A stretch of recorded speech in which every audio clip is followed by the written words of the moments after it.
అన్నదాతల అభివృద్ధి సంక్షేమమే కూటమి ప్రభుత్వ ధ్యేయమని రాష్ట్ర సాంఘిక సంక్షేమ శాఖ మంత్రి డాక్టర్ డోలాశ్రీ బాల వీరాంజనేయ స్వామి అన్నారు. సోమవారం సింగరాయకొండ ఏఎంసీ చైర్మన్ కర్ణా కోటిరెడ్డి తిరుపతమ్మ ఆధ్వర్యంలో సింగరాయకొండలో వ్యవసాయ మార్కెట్ కమిటీ తొలి సమావేశంలో ముఖ్య అతిథిగా మంత్రి పాల్గొన్నారు. ఈ సందర్భంగా మంత్రి డోలాశ్రీ బాల వీరాంజనేయ స్వామి మాట్లాడుతూ వ్యవసాయ మార్కెట్ల బలోపేతం తెలుగుదేశం ప్రభుత్వ హయాంలోనే జరిగిందన్నారు. వ్యవసాయ మార్కెట్ కమిటీ పరిధిలోని సింగరాయకొండ, టంగుటూరులో ఉన్న జామాయిల్ తోటలను వేలం వేసి ఆ సొమ్మును వ్యవసాయ మార్కెట్ కమిటీకి జమ చేయాలనే తీర్మానాన్ని స్వాగతిస్తున్నామన్నారు. మాజీ మంత్రి దివంగత దామచర్ల ఆంజనేయులు వ్యవసాయ శాఖ మంత్రిగా ఉన్నప్పుడు కొండపి వ్యవసాయ మార్కెట్ల గోడౌన్ల అభివృద్ధికి కృషి చేశారని అన్నారు.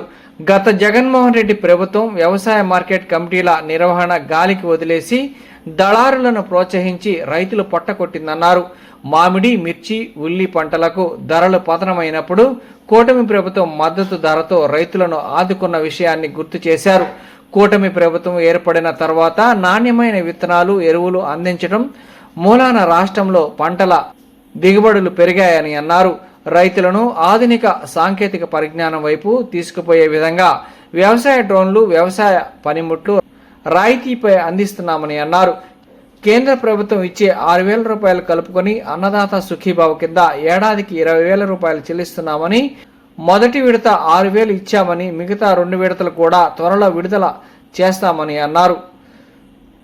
రైతుల సంక్షేమం, అభివృద్ధి ధ్యేయంగా కూటమి ప్రభుత్వం పనిచేస్తుందని మంత్రి డోలాశ్రీ బాల వీరాంజనేయ స్వామి అన్నారు. అనంతరం సింగరాయకొండ వ్యవసాయ మార్కెట్ కార్యాలయం ఎదురుగా మొక్కలను నాటారు. రోడ్లు వేయాలి. అది కూడా ఏంటంటే దీనికి చాలా కష్టం. దీనికి ఈ డిపార్ట్మెంట్ ఖర్చు పెట్టడానికి చాలా పెద్ద ప్రొసీజర్స్ ఉంటాయి. మనం ఇప్పుడు చెప్పాలంటే 1-2 నెలలు ఆర్డర్స్ వచ్చేది చాలా పెద్ద పని చేయాలి. దీనికి అవి మనం 6 మండలాలు ఇంతకుముందు 6 మండలాలు ఉండే కదా, అట్లా కూడా కనీసం ఊరికి ఒక రోడ్డు కూడా వేయాల్సి పరిస్థితుంది. ఆ విధంగా 100 గ్రామాలు చేస్తున్నట్టు 10 కోట్లు ఉంటుంది కానీ 10 కోట్లు పర్మిషన్ కూడా ఇవ్వరు. మనం పేరుకి 15 కోట్లు ఆదాయం చెప్పినా కానీ అంత పర్మిషన్ ఇవ్వరు. దాని ప్రకారం చూసుకొని మనం కొంచెం చూసుకొని ఎక్సర్సైజ్ చేసుకొని తెలుసుకోవాలి. కొన్ని ఇంపార్టెంట్ మరీ డ్యామేజ్ అయిన పొలాలు రోడ్డు పెట్టుకుంటుంది. దీన్ని అడ్వాన్స్ పెడదాం, తర్వాత ఎస్టిమేషన్ చేపించి కమ్యూనిటీ హాలు టౌన్లో ఉన్న కమ్యూనిటీ హాల్ అంటే అపార్చునేట్ టార్గెట్ ఇచ్చిన సక్సెస్ఫుల్ మీరు ఫెయిల్ అయ్యారు. వినోద్ కుమార్ 6 నెలల్లో మీకు ఉన్నటువంటి 6 కోట్లు 3 కోట్లు వసూలు చేయాలి. మీరు తప్పించారు. ఎంత వచ్చింది? 2 కోట్లు వచ్చిందా? 2 కోట్లు వచ్చింది. 1 కోటి వెనకబడున్నారు. ఈ కోటే కాదు, సంవత్సరం చివరికి వచ్చేసరికి 6 కోట్లు మన లక్ష్యం అయితే 7 కోట్లు మనం సాధించే విధంగా మీరు ప్రణాళిక సిద్ధం చేసుకోవాలి. ఆదాయం పెంచుకోవాల్సి వస్తుంది. రెండోది ఇటువైపు టీవీ నగరం అటు పక్కేమో 15 ఇళ్ళు 20 ఇళ్ళు ఉంటాయి. 2 వాళ్ళందరూ ఉంటారు. అక్కడ 4 స్తంభాలు ఇలా మరీ వాళ్ళకి ఇబ్బంది కదండి. ఉన్నాయి. మ్యాక్సిమం దీని మీద దృష్టి పెట్టండి. ఏ వైర్లు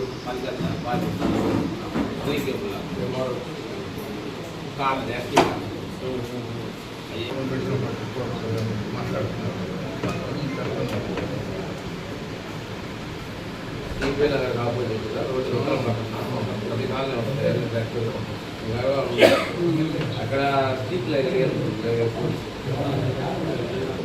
చెదరాయకుండా నెక్స్ట్ మాటలు అనుకుంటా.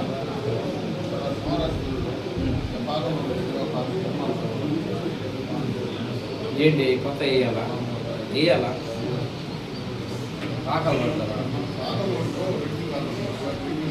ఈరోజు కొండేపి వ్యవసాయ మార్కెట్ కమిటీ తొలి సమావేశం జరిగింది. మొదట్లో ప్రమాణ స్వీకారం జరిగిన తర్వాత ఈ సందర్భంగా సింగరాయకొండ, టంగుటూరులో ఉన్నటువంటి జామాయిల్ చెట్లని ఆక్షన్ వేసి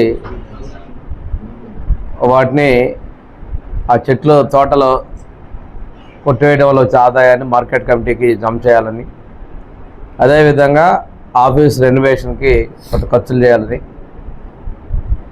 ఈరోజు కమిటీలో వాళ్ళు చైర్మన్ అధ్యక్షుని తీర్మానం చేశారు. ఒకసారి చూసుకుంటే వ్యవసాయానికి కావచ్చు, మార్కెట్ కమిటీలు కావచ్చు, ఈ బలోపేతం అనేది కూడా తెలుగుదేశం ప్రభుత్వం జరిగింది. ఆ రోజు పెద్ద ఆయన దామచర్ల గారు ఉన్నప్పుడే ఇక్కడ మార్కెట్ కమిటీలో గోడౌన్ని అదే మార్కెటింగ్ మినిస్టర్గా ఉన్నప్పుడు చేసాం మేము. తర్వాత కాలంలో ఈ రంగాన్ని పూర్తి స్థాయిలో అభివృద్ధి పదంలో కానీ వాడికి ఒక గుర్తింపు కూడా తెలుగుదేశం గవర్నమెంట్ తీసుకొచ్చింది. గత పాలకులు పూర్తిగా నిర్లక్ష్యం చేశారు. ఇప్పుడు కూడా రైతుల విషయంలో తీసుకుంటే మేము ఎప్పుడు కూడా రైతులకు అందుబాటులో ఉండే విధంగా చర్యలు తీసుకున్నాం. మనకి మామిడి తోటలకు కావచ్చు, మిర్చికి కావచ్చు, పొగాకు కావచ్చు, కష్టాల్లో ఉన్నప్పుడు అన్ని విధాలు ఆదుకున్నాం. గోదావరి జిల్లాలో వరికి కూడా కొనుగోలు చేసినటువంటి 24 గంటల్లోనే వాళ్ళకి రైతుల ఖాతాలో డబ్బులు జమ చేసే విధంగా చర్యలు తీసుకోవడం జరిగింది. మొన్న ఉల్లి రైతులకి మరీ దిగాల్లో ఉంటే అదొక హెక్టార్కి 50,000 రూపాయలు కూడా ప్రభుత్వం ప్రకటించి వాళ్ళకి ఆదుకోవడం జరిగింది. అన్ని విషయాల్లో కూడా రైతుల సంక్షేమం కోసం మా ప్రభుత్వం ఉంది. తర్వాత ఎరువుల విషయంలో కూడా, యూరియా విషయంలో కూడా ఎక్కడా కూడా ఎటువంటి ఇబ్బంది లేకుండా ప్రతి ఒక్క రైతుకి కూడా అందే విధంగా మా ప్రభుత్వం చర్యలు తీసుకుంది, సక్రమంగా తీసుకున్నాం. ఈరోజు రైతులకి వ్యవసాయ పనిముట్లు సరఫరా కావచ్చు, అదేవిధంగా అన్నదాత సుఖీభవ ఏదైతే చెప్పినట్లుగా కేంద్రం ఇచ్చేటువంటి 6,000కు అదనంగా 14,000 కలిపి 20,000 రూపాయలు అందిస్తా ఉన్నాం. మొదటి విడతలో 7,000 ఇచ్చాం, ఇంకా రెండో విడతలో 7,000, మూడో విడతలో 6,000 కూడా ఇచ్చేదానికి ప్రభుత్వం సిద్ధంగా ఉంది కేంద్రంతో కలిపి. ఇంత పెద్ద మొత్తంలో చేసినటువంటి ప్రభుత్వం ఈ తెలుగుదేశం, జనసేన, బీజేపీల ఎన్డీఏ ప్రభుత్వం తప్ప వేరే వాళ్ళు ఎవరూ చేయలేదనే విషయాన్ని మేము ఒకసారి మీరు తెలియజేసుకుంటూ, ముఖ్యమంత్రి గారు అహర్నిశలా రైతు సంక్షేమం కోసం కట్టుబడినాం. ఈరోజు మన సీడ్ విషయంలో కావచ్చు, అదేవిధంగా కంపోస్ట్ విషయంలో కావచ్చు, పెస్టిసైడ్ విషయంలో కావచ్చు, డ్రోన్ టెక్నాలజీని తీసుకొని వచ్చి రైతులకు అండగా ఉన్నాం. నాణ్యమైనటువంటి సీడ్ కావచ్చు, అదేవిధంగా ప్లాంట్స్ కూడా ఇచ్చేదానికి ప్రభుత్వం సిద్ధంగా ఉంది. ఇది ఎక్కడైతే రైతు కష్టాల్లో ఉన్నాడో ఆ సందర్భంలో ప్రతిసారి కూడా ముఖ్యమంత్రి గారు, మా పార్టీ, మన ముఖ్యమంత్రి గారు, ఉప ముఖ్యమంత్రి గారు అందరం కూడా మనం ముందుకున్నామని చెప్పేసి తెలియజేసుకుంటూ, వ్యవసాయ యాంత్రీకరణకి పూర్తి స్థాయిలో మా ప్రభుత్వం కూడా కట్టుబడి ఉందని చెప్పి తెలియజేసుకుని సెలవు తీసుకుంటున్నాం. అందరికీ నమస్కారం. ఈరోజు వ్యవసాయ మార్కెట్ కమిటీ తొలి సమావేశం జరుపుకుంటున్నాము. ఈ సమావేశానికి ముఖ్య అతిథులుగా గౌరవనీయులు రాష్ట్ర సాంఘిక సంక్షేమ శాఖ మంత్రులు డాక్టర్ డోలా శ్రీ బాల వీరాంజనేయ స్వామి గారు ముఖ్య అతిథులుగా ఇచ్చేసినారు. డాక్టర్ మంత్రి గారి ద్వారాగా ఈ కమిటీలో వ్యవసాయ మార్కెట్ కమిటీ ద్వారాగా రైతులకి ఎంతవరకు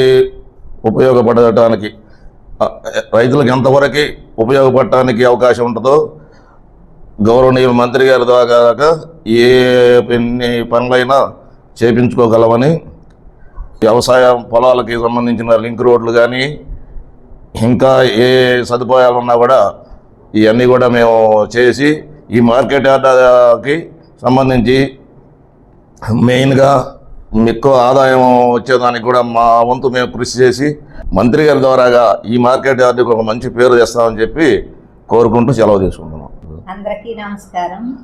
ఈ మార్కెట్ యార్డ్ ద్వారాగా రైతులకి ఎలాంటి ఉపయోగాలు ఉన్నా మంత్రి వారి ద్వారాగా రైతులకి అన్ని పనులు చేయగలుగుని